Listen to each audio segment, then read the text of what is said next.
통계에 따르면 전 세계에서 판매되는 모든 종류의 자동차 브랜드 중 부동의 1위는 토요타입니다. 그것도 11년 연속 부동의 1위를 유지하고 있습니다. 요즘 전기자동차 시장에서 테슬라의 벽을 넘어 전 세계 판매량 1위를 탈환한 BYD도 내연기관 자동차를 포함한 판매량에서는 13위에 불과합니다. 그러나 전기자동차 분야에서 토요타는 전혀 존재감이 없습니다. 아니 작년에 본격 출시된 토요타 최초의 전기자동차인 BG4X가 주행 중 바퀴가 빠지는 불량이 발견되어 전량 리콜에 들어갔다는 기사가 그들의 존재감을 나타내는 유일한 사건입니다.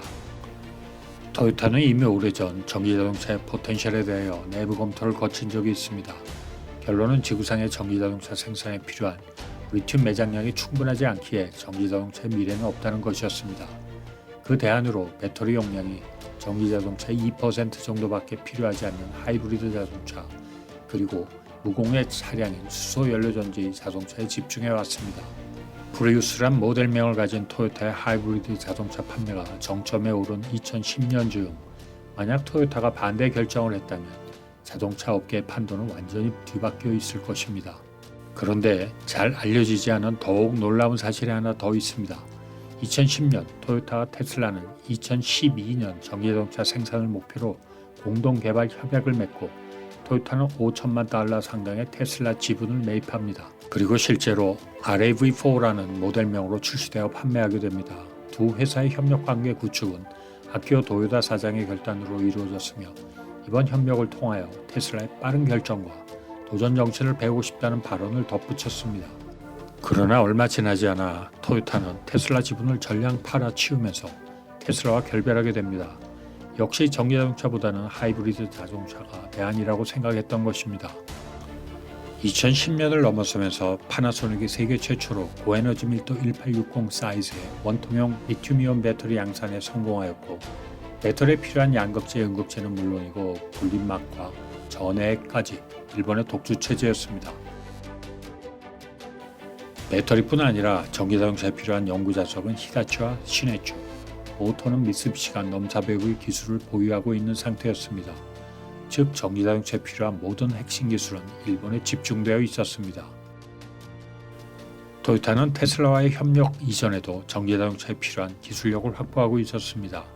하이브리드 자동차는 회생제동 기능으로 손실되는 에너지를 배터리에 저장하기도 하며 필요한 경우 내연기관 대신 모터로 주행을 하는 시스템을 갖추었기에 전기자동차 진입에 전혀 어려움이 없었습니다.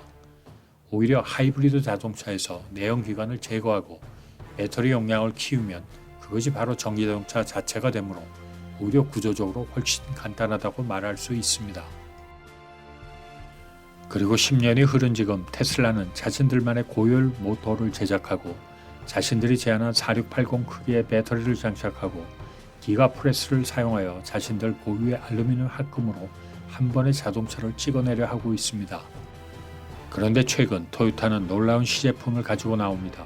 좋은 의미의 놀라움일 수도 있으나 이해하기 힘든 놀라움에 가까운 것인데요. 그것은 바로 수소를 연료로 사용하는 내연기관입니다. 일본의 야마하가 가솔린 대신 수소를 연료로 사용하는 5리터 크기의 내연기관 엔진 시제품을 토요타가 공동 개발했습니다. 그리고 가와사키, 수바루, 마쓰다, 토요타, 야마하 등 일본의 자동차 및 모터를 생산하는 5개사가 모여서 이러한 엔진 개발에 관하여 협력을 모색하는 논의를 하고 있다고 합니다. 그와 동시에 수소연료를 사용하는 1.6리터 3기통 내연기관을 탑재한 코롤라를 가지고 실제 주행 테스트를 진행 중에 있습니다. 가솔린 엔진보다 더 높은 파워를 낼 수 있는 단계까지 왔다고 발표하고 있으나 한 가지 큰 의문점이 듭니다. 과연 오랜 기간 토요타가 심혈을 기울였던 수소연료전지 자동차가 널리 보급되지 못했는데 내연기관 엔진에 수소를 연료로 사용한다고 해서 무엇이 달라질까요? 물론 토요타의 강점인 내연기관을 큰 변형 없이 사용하기는 하지만 수소연료전지에 비하여 효율이 최소 40% 이상 낮은 수소 내연기관이 과연 반전을 가져올 수 있을까요? 그리고 얼마 전 토요타 창업자의 손자인 아키오 도요다 사장은 물러가고 코지 사토 사장이 새로 취임했습니다. 그리고 그는 전기자동차와 더불어 수소자동차 역시 지속적 개발을 한다고 발표했습니다.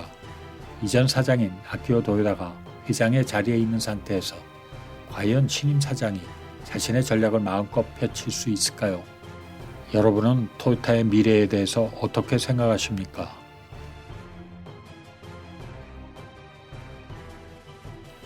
오늘은 여기까지입니다.